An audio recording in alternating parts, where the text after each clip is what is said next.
Awesome. Hi, everybody. My name is Adeo Ressi. I'm CEO of the Dessel Group and VC Lab. We create programs to help develop venture ecosystems all around the world. So we have a VC Lab program to train new and emerging managers to launch top performing venture capital firms. We also have something called the LP Institute. The final day to apply, I believe, is today, where we help limited partners master the craft of investing into venture capital firms. And last but not least, we run something called the Venture Institute, which trains associates on how to support managers in a world-class way, because we're really trying to ensure that every city, every country has a thriving venture capital ecosystem to support innovation everywhere. And of course, that's just not the reality today. In fact, there's probably a handful of thriving venture capital ecosystems in the world, maybe two handfuls at most. And then the rest of the world has either nascent venture capital ecosystems or they have to get on a plane and go to one of the thriving venture capital ecosystems. We're going to fix that, right? So we're going to bring venture capital into the modern era, and we're going to make sure it's everywhere in the world. All right, what we're going to do today, though, is talk about building an enduring venture capital firm, moving from, fund one to fund two to fund three and beyond. And so I'll start sharing my screen. I'll impart some advice and get ready with your questions. Okay, so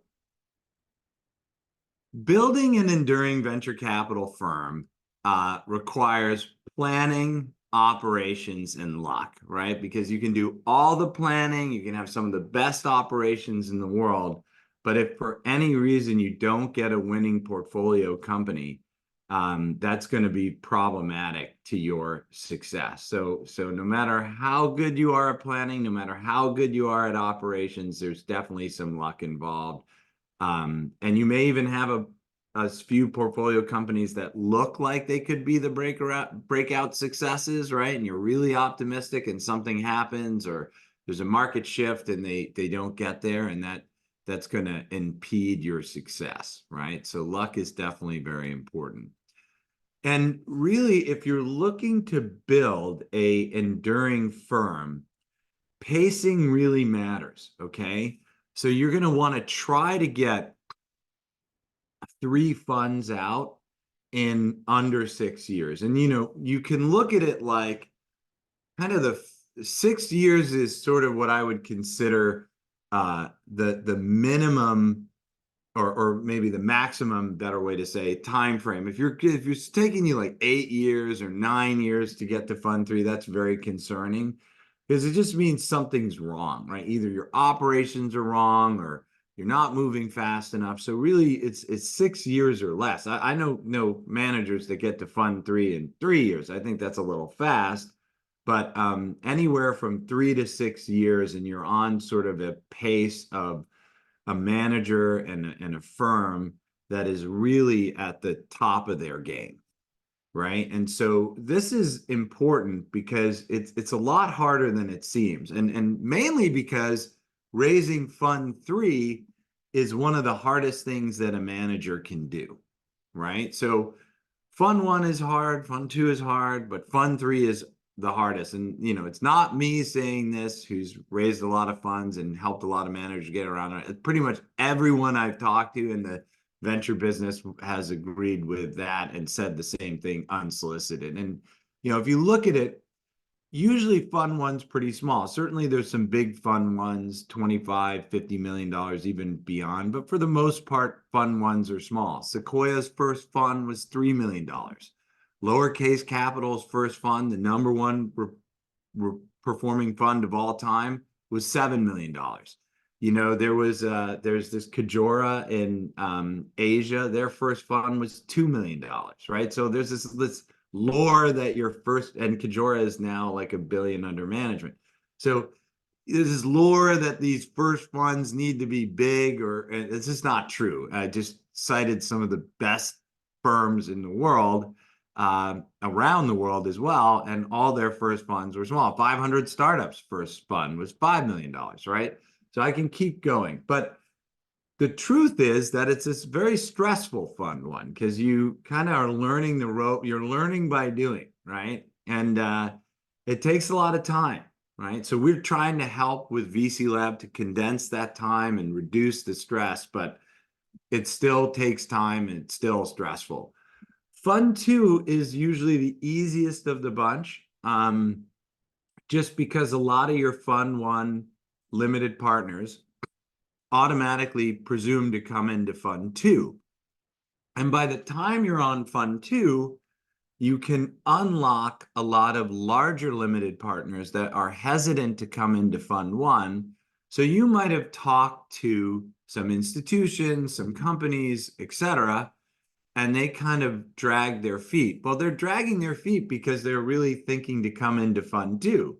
So once you get fund one off the ground, once you pass your successor fund threshold, the amount of money that you must deploy before you can start fund two, once you pass your successor fund threshold and you start on fund two, those people that were dragging their feet for fund one start coming in. So you can do, a 5 times, and generally speaking, you see a 2 to 5 times step up in fund size between. So if your first fund's 5 million, you might see a $10 million next fund all the way up to 25 million.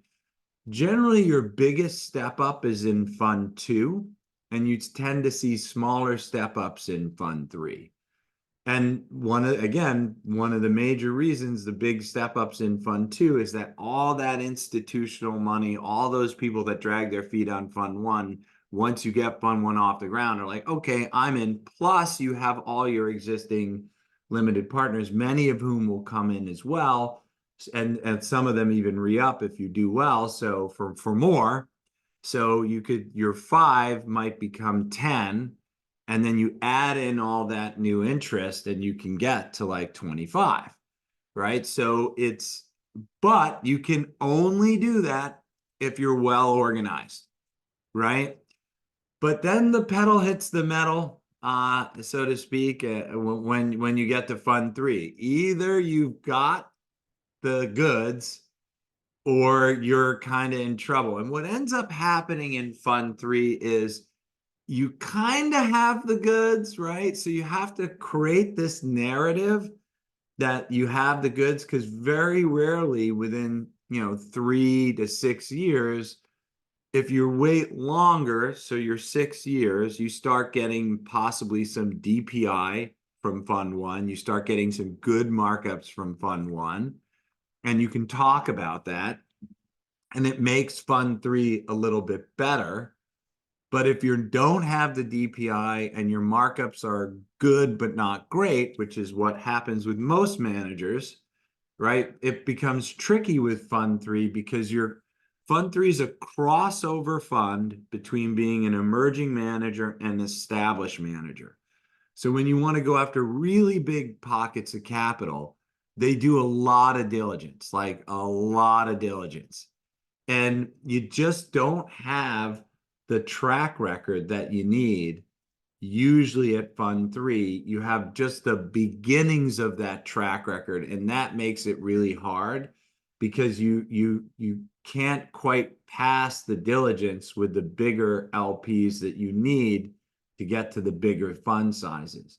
So if you are getting DPI, if you are getting big markups, fund three can get quite large, right? But for most managers, they're just starting to see that stuff, and it makes it very difficult. So I'm going to give you a bunch of tips, tricks, advice, and things on how to make that journey a lot easier. So probably the most important thing that you can do to prepare for fund three is to think of the narrative that you want to tell when you're raising fund three, like right now, even long before you're on fund three. So you're like, what's the story that I want to tell when I'm raising fund three? And the elements of that story are fund one and fund two. So it could be like, oh, we started out with this small fund, we deployed capital, we got some great markups, we learned about the market, we refined our thesis in fund two. That allowed fund two to get into some of the seminal companies in the industries that we're interested in. And now we're going after fund three because we feel that we understand the landscape. We've got some major wins. We know how to source deals, and we're ready to really bring our whole operations to the next level. That's a kind of narrative you want to be able to tell when you're at fund three, and you can be thinking about that narrative all the way in fund one, right? And so I'm going to give 5 hacks. These hacks work in fund one, they work in fund two, again, to prepare you for fund three. And then I'm going to talk about some things to think about. So probably the single greatest hack that a manager can do, and they're not quite in order, but this is a good one, okay, is warehouse deals.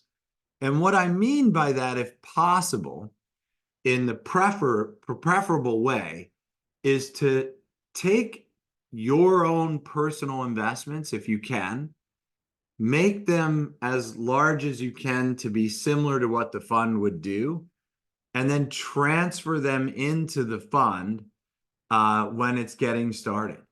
And what that does is, let's say you do a angel or some type of investment. It can't be an SPV. It has to be something that you invest in. There are other ways you can do it, maybe having a limited partner do it for you. We can talk about that in the Q&A. But you make an investment, and then a year later you launch your fund, and then you transfer that investment into the fund. Ideally, it's marked up, and you get 2 immediate benefits. First, you get markups in your fund right away. But second, you kind of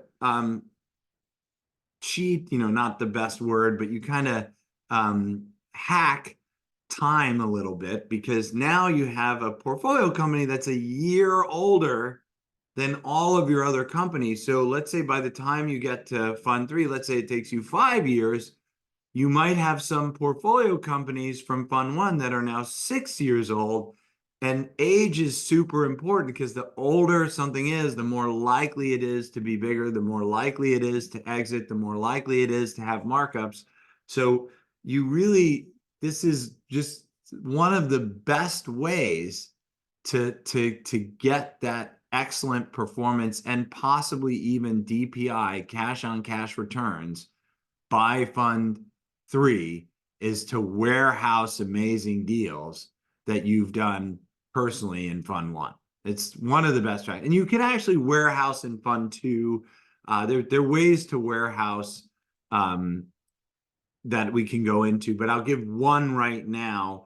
If you can invest because you're on fund two, and fund, let's say three, is a similar thesis, one of the things you can do is you can find deals that you're going to invest in at the close, ask the manager to reserve you a spot, and maybe the manager, ask the founder to reserve you a spot, and the founder closes.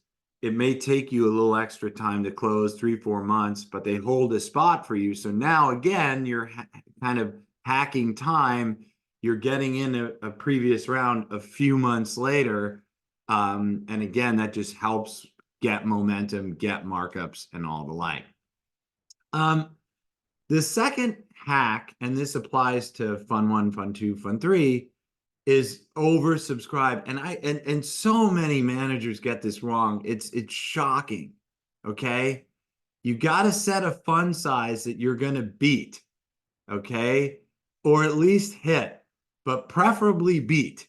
Right. So a lot of managers set like, oh, Deo, you don't understand. I can do this. I'm going to set my fund size at 35 million. And then they come in at 25 million. Well, that looks horrible.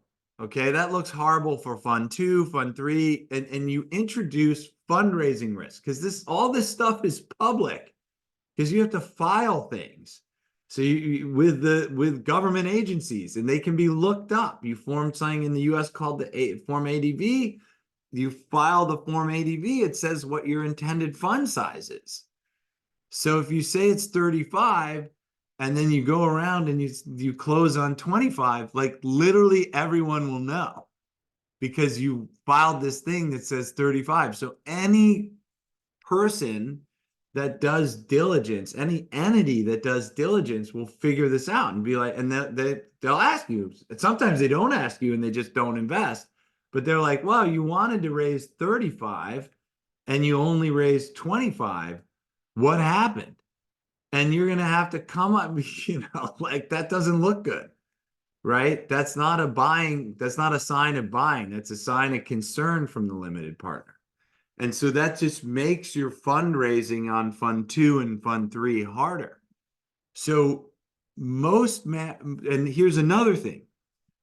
Fund models tend to scale up, but they don't scale down very well, right? So if you're like, I'm putting 500,000 in 20 deals and you undersubscribe, and now it's like, I'm putting 250,000 in 15 deals. Like that's a very different model, right? But if you go up and it's like, well, now I'm putting 600,000 in 20 deals, or I'm putting 500,000 in 25 deals, it's models tend to scale up better than they scale down.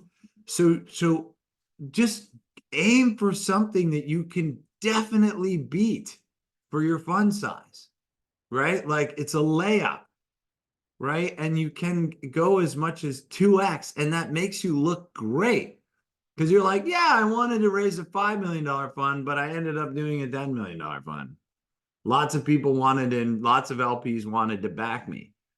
And it's like, wow, there must be something going on here. Versus I shot for a $10 million fund and I wound up with a $5 million fund. It's like you look like a complete failure.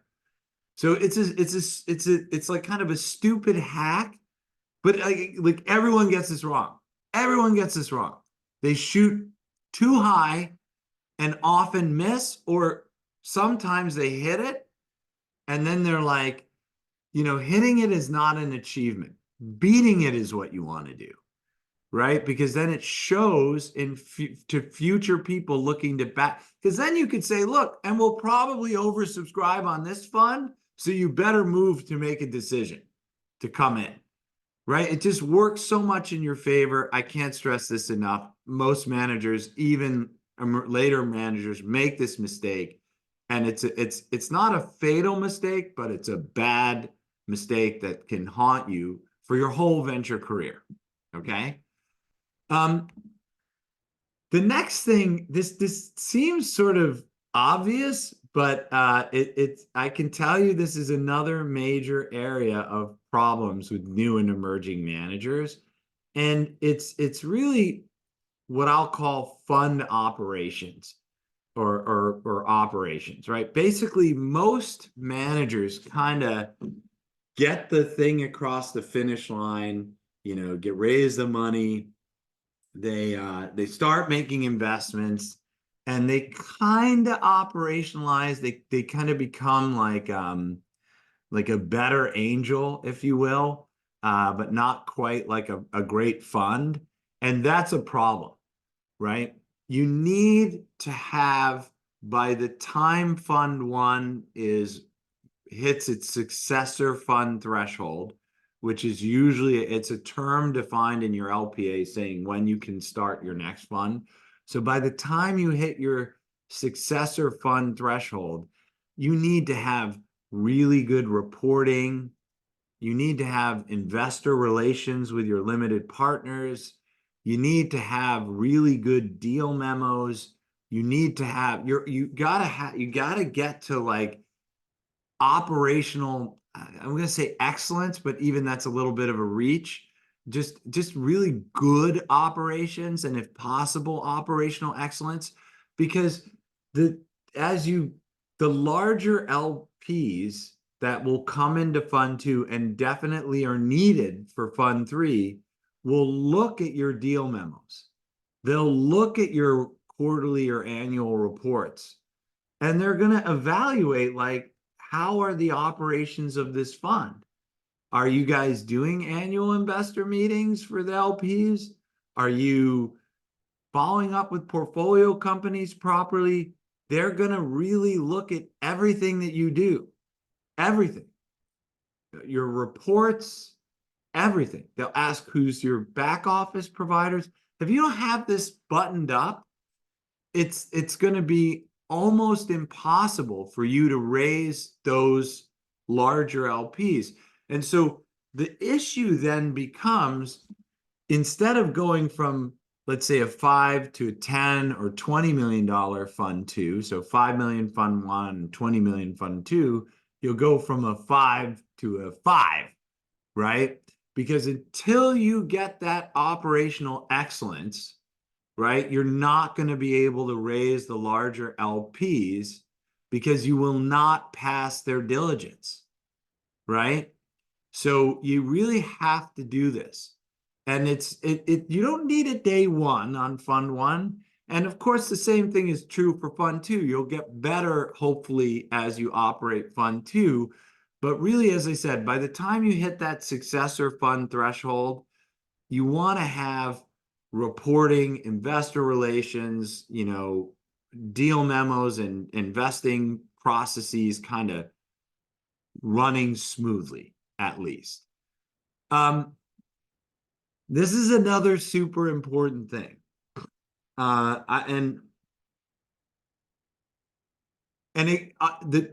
This operations and this no drama are the main reasons that new and emerging managers don't get big checks. Okay. Big limited partners want good operations and no drama. Okay. And what do new and emerging managers have? Bad operations and lots of drama. Okay. Oh, my partner, we had to split up and they're no longer here, and the whole team turned over from fund one to fund two, and we missed our annual report this year. They're like, I don't need that drama. Like, why don't you get to fund four and we'll talk then? Okay. So sure, by the time you get to fund four, if you've done all this stuff, you can sometimes get checks for like $50 million, right? But that will never happen on fund one and fund two and possibly fund three, because those big check writers are like, I don't need the drama. You don't have the operations. So like, it's, if you have, and look, some of it's unavoidable. Okay. Like if your co-GP is not doing anything, you have to let them go, right? If an LP is demanding something unreasonably, you might need to be stern with them. Or if your portfolio company's kind of being an ass, they're just being an ass. You got to deal with it. But your job as the GP is to just absolutely minimize the drama and make it a non-issue for the limited partners, right? And there's so many things that happen that, again, people get sick, stuff just happens. There's some things inside your control, there's some things outside of your control. There was a pandemic, there lots of stuff happens, and your job as a GP is to steer the ship in a way that reduces the drama to the absolute minimum, right? Yes, my GP left. It's totally under control. We're leaving on favorable terms. He's going to be, or she's going to become a venture partner. They're going to continue to help out. And then we have some replacement GPs that we're testing as venture partners as well. Everything's under control. So now, oh, me and my GP are fighting, and I don't know where this is going to go, and maybe the fund will die. Like that's not what LPs want to hear, right? They want to hear that you have it under control, you have solutions to the problem, and it's all going to be okay, right? And that's a signal of maturity as a manager. So you can have drama happen, but if you manage it so it's a non-issue, that just makes you look better. Now, the best situation is no drama, The next best situation is things that happen that you just manage really well, right? And that prepare, then your LPs are like, wow, they handle that really well. It was totally seamless. I'm going to back these guys again, right? Last but not least, and probably in some ways the most important, that's why I said they're kind of in order, but they're also kind of not in order. Um, because the only reason this is last is because this doesn't happen very often, right? But if you can get cash on cash returns, like the God bless you. Like you're on the yellow brick road, okay? Because it's very rare to get DPI inside of 6 years that's meaningful. But I can tell you, as someone who's had that happen, when you get I've returned 1x in like 6 months, cash on cash. And you better believe everyone was like, that's amazing. Like, how can I back you more? I'm in your next fund, right? Now that doesn't last forever, but if you can get a 1x or above inside of a few years, let's say 3 years, 5 years, that puts you in a very, very strong position with your limited partners. It creates a fantastic narrative that you're picking. Now, there's a saying in venture capital that lemons ripen first. So some of your worst deals will come through. But still, if you can get a 1 or 2 or a 3x and you can make the point that lemons ripen first, cash back to your limited partners, you are going to be able to raise money like nobody's business.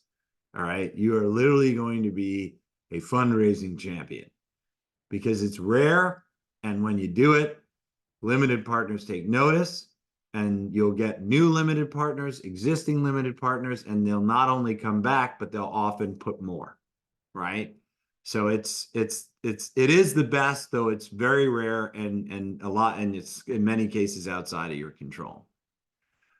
So, but the most important thing of all of these is that your fund one portfolio really is the bellwether event for your fund three raise. Because if you have a great fund one portfolio, even if you don't have DPI or blah, you'll be able to raise fund three with drama and all this other stuff.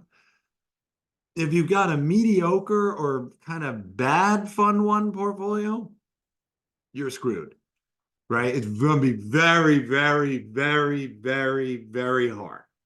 Right. And so what a lot of people do that have a bad fund one portfolio is they do a fund two that looks like a fund one. So another small fund for fund two and try and get fund two portfolio really strong. And so that they essentially time shift now. So instead of fund three being the seminal one, it will be fund four. But I'll talk a little bit about that more in a second, but I want to bring up one of the biggest problems I see with fund one portfolio quality is that people accept LPs that have strange side letters, like you can't invest outside of this city in Poland, or you can't do this. And they end up being like handcuffs, and the managers can't do the deals that they want to do. And they end up like, because they have a state or a country or EIF in Europe, and they put so many restrictions on the manager that the fund one portfolio sucks, right? Because the manager can only pick from such a small little set of companies that they are like, well, we only have 10 companies to choose from. None of them are that great, but we have to make investments. So I'll pick the best one. And that just never really works out. So for your fund one, the seminal things is the portfolio has to be on thesis. If you have a winning deal that's off thesis, it's not terrible, but it's not as good as a winning deal that's on thesis, right? And LPs will be like, well, why did you invest in that company that's off thesis? Admittedly, it's made a lot of money, so that's great, but you're going to get a lot of questions about that. So you want to try and get on thesis winning deals. Okay. The next thing is fast markups, right? Everything you invest in, it's like you need to have a sense of when they're going to raise next and if they're going to be marked up. Like our first fundraise just for Decile Group was just under 2 years ago. So it's been about under 2 years, and we're at 6x.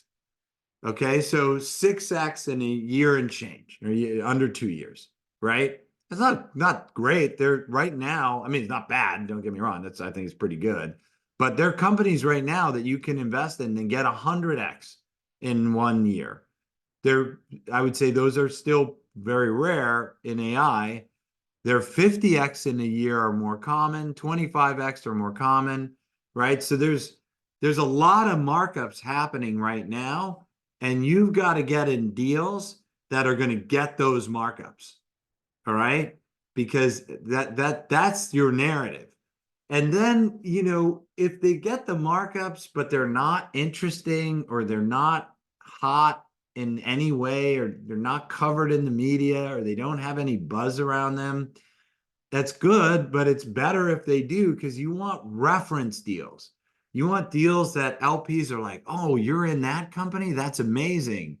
And by the way, not only are they reference deals in that they're considered interesting, but you also want, because you're going to listen, big, good LPs, they're going to call everybody. They're going to call your relatives. They're going to call people you worked with 5 years ago. They're going to call other LPs.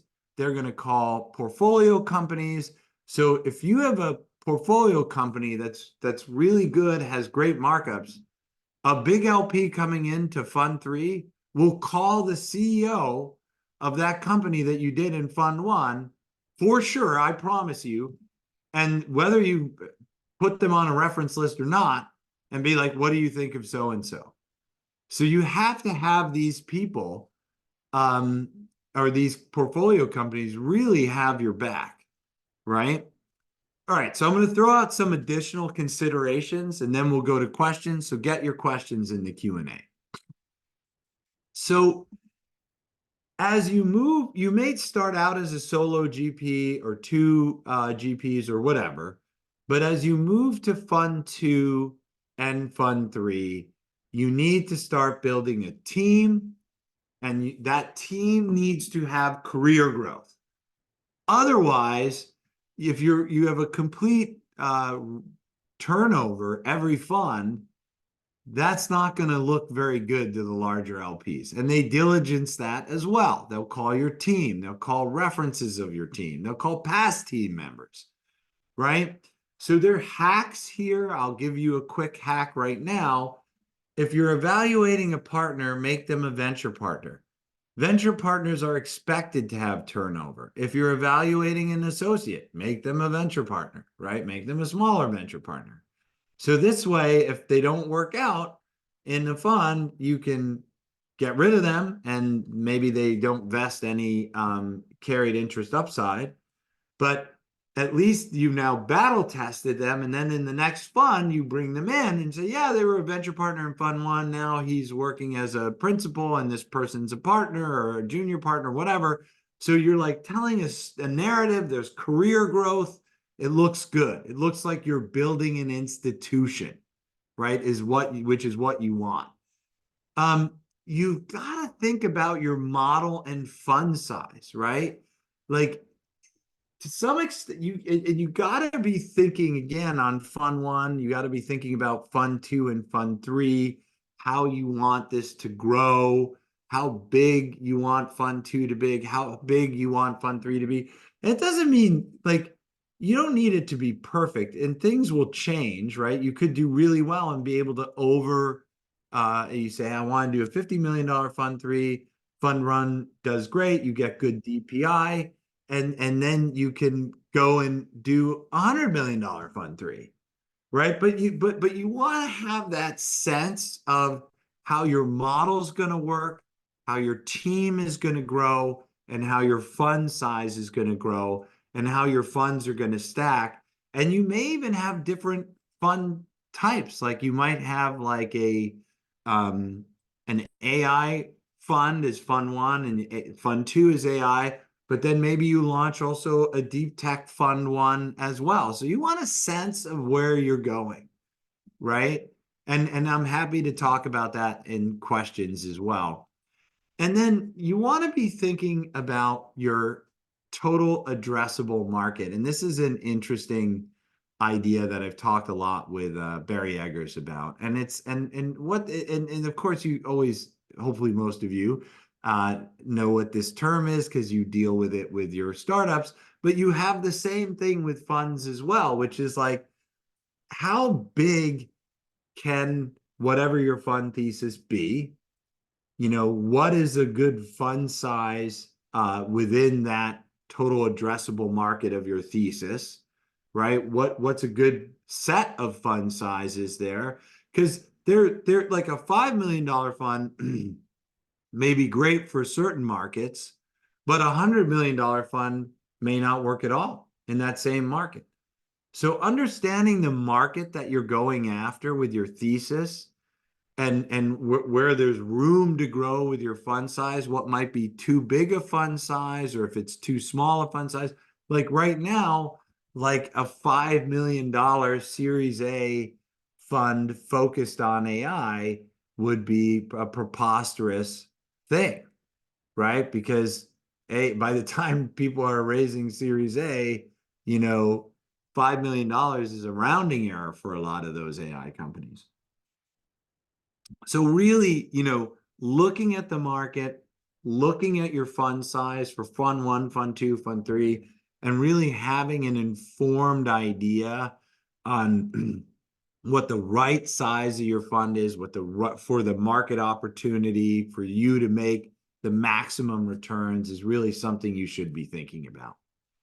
And for all of this, we're going to be launching this quarter and the next quarter, a center of excellence for emerging managers, people working on fund two and fund three, to really create enduring venture capital firms. So we'll be doing working groups with small managers, small batches of managers, and a really top established venture capitalists to give insights on how do you take your initial success in fund two and turn it into a successful fund two and fund three, your initial success in fund one and turn it into a successful fund two and fund three, so that you can build an enduring venture capital firm. All right, and that's it. Thank you very much. This was really amazing. So what we're going to do now is we'll turn it over to questions. We have 5 questions in the Q&A. Niels, you want to come on screen? Here I am. Thank you. I saw some nice feedback there. If you enjoyed it, certainly would appreciate the feedback. But more importantly, I'd love to try and help answer your questions. I might be in a good mood because I have power. And it's not freezing cold in my in my office. Do you want to get going with the question, Niels? Yeah. First question comes from John Roberts. In a generalist fund one, do you recommend focusing a fund two and three around the style of the top performing portfolio startup in fund one, or speak to the success of being a generalist? There's a lot of stuff to unpack in that question, John. Good to see you. Thanks for showing up. And by the way, you can upvote questions that you like, and we'll do the most upvoted first. So you can't have a fund to invest in fund one because you have conflicts of interest and objectivity issues, right? Like, hey, I think my fund one company is worth $200 million. Like, really? So you need extra. Now, some firms do it, and the way they do it is they set up growth stage funds that are run by completely separate people, and they put a Chinese wall in place, and the growth stage people don't talk to the other people that did the deal, and can invest in them. But usually when you're moving from fund one to fund two, you don't have that type of infrastructure to do that. So it's very unlikely to see fund two invest in fund one. And there are exceptions to that rule, but that would be more of an exception. It's very unusual because of what I just said. The thing that so that's number one. So usually fund two does not invest in the portfolio of fund one. The second piece, if you're generalist in fund one, do you continue to be generalist in fund two? So okay, this is kind of goofiness in venture. So if you're doing the same general area of thesis, then it's a fund two. But if you're doing like something different, like you're generalist in fund one and AI in the next fund, it's kind of hard to call the next fund a fund two if it's a very different thesis than fund one. If it's a similar thesis but different, it can be fund two. So it's like I was doing AI and now, or I was doing machine learning in fund one, and now I'm doing general AI in fund two. Okay, they're related, fund one, fund two. But if I'm like generalist in fund one and AI in the next fund, the AI fund isn't really in a series. So you might create a different branding and it might in fact be fund one. So for most people, and this is why planning is super important when you want to think through fund three when you're doing fund one. So what I would recommend in your case, John, is just if it's generalist in fund one, make it generalist for fund two. And maybe you can narrow it a little bit, but once you start going in a different direction, it really isn't fund two anymore. It's sort of a new fund one, if that makes sense. I'm happy to clarify further if that wasn't clear. Very interesting question from Fred. How do I communicate the second or third close when I have already oversubscribed the fund? As an LP, I would ask myself why the GP is still raising when the fund is already oversubscribed. Oh, this is super easy. Look, so many people oversubscribe, right? Because we push people to do that. Unfortunately, also so many people undersubscribe. I'd say undersubscribing is definitely more common than oversubscribing, but lots of people oversubscribe. And it's so easy to, let me put it this way. When you're undersubscribing, it's freaking hard to close because you're like, I'm shooting for 10, I'm at 5, and I've got 2 months to go. Please come in my round. People are like, are you going to get to 10? I don't think you are going to get to 10. Why am I putting money in this thing if you're not even going to hit your target? It's like, that's horrible, right? You don't want to be that person, right? Conversely, if you're like, yeah, I'm shooting for 10, I'm at 15. And then it's like, listen, if you want in, you got to let me know because we're going to close this thing out. And usually what you say is, I can go as high as 20, but then the model will, we'll need to change the model. Because as I said, you can usually scale a fund model up, but not down. And you can usually scale it to 2x pretty easily. So you say, look, we can scale it up to 20. We're going to be closing soon. Let me know if you're in and out. Right. And that's a way, way, way better narrative than the other way, which I just went through. So put an upper bound on it, right? And make it seem like, yeah, the train has left the station, right? We're done. We could close right now. We're taking some more money in because we can go up to 2x. So if you don't move, you're not going to get it. And if you're in that position, It makes closing multiple times better. As someone who, thank God I've never been undersubscribed myself, but I work with lots of managers who are, and that's a much worse position to be in. As someone who's been oversubscribed on every fund that I've done, it's the narrative is much better when you're oversubscribed. It's so much easier to close people. Speaking of, I'm gonna ask Ayad's question. Is it common to go to Fund 3 in case Fund 2 oversubscribes? I guess it's like a timing-based question. No, no. So you can't, because you have good question, by the way. So you have what's called a successor. So all LPAs are different. We're actually, if you want, we have the Cornerstone V3 was just released. Maybe you could put a link to it. It's a great LPA. It's used by hundreds of funds, signed by thousands of the best LPs all around the world, and it's pretty easy. And all LPAs have this concept of a successor fund threshold. Some don't, but that would be meaning that your lawyer doesn't know what they're doing. And it's this idea that you have to invest a certain amount of your fund before you can start raising another fund, right? It's very, very, very common in new and emerging managers. It can get negotiated out when you're an established firm like Sequoia, because they have like 4 or 5 funds operating at the same time.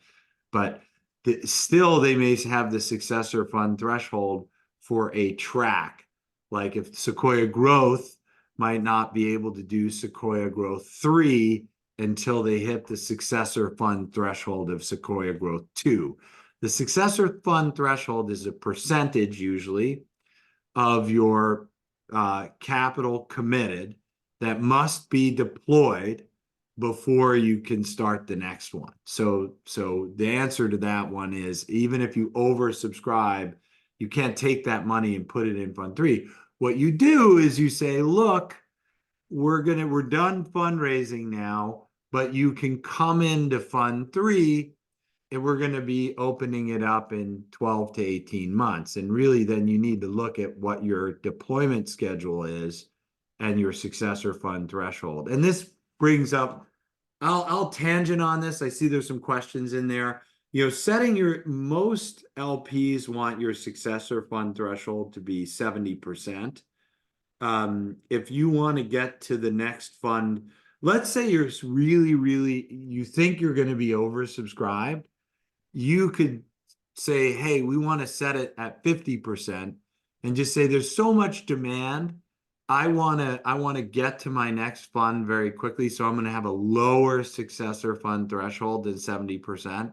And then you might set it at 50%. Rashira is asking, isn't operational excellence a factor of a sizable management fee? And if you have a small fund size, how do you afford that? No, has not at all. Operational excellence has nothing to do with your management fee. You at all. In fact, there's no, I would say there's like loose correlation. It has to do absolutely with just the competence of the manager, right? Like your vendors do what you tell them to, right? And if you don't, and unfortunately, a lot of managers don't manage their vendors very well, and they're mismanaged. So you can have all the money in the world, and then you can have a totally mismanaged fund, right? So it has very little to do, and a lot of the vendors don't care, so they'll do what you tell them to do, and they won't do anything if you don't tell them to do anything. So it's 100% on the manager's back, if you will, whether the operations of the fund are good or bad. It has very, very little to do with the management fee. Now, look, if you have low management fees, it might be more challenging to get good operations because you don't have enough to pay for vendors. But even if you have like not the best vendors in the world, a lot of the work is done by the manager. Like the manager writes the reports. The manager collects the data on the companies. The manager,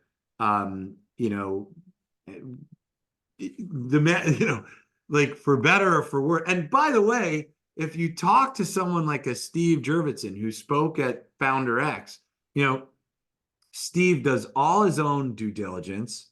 He doesn't delegate anything. Steve does the reports. Steve does the outreach to the LPs. So he relies certainly on some back office professionals. And maybe you could share the link to his talk, Niels. Yep. But he talks about he does the work himself, right? You're the manager.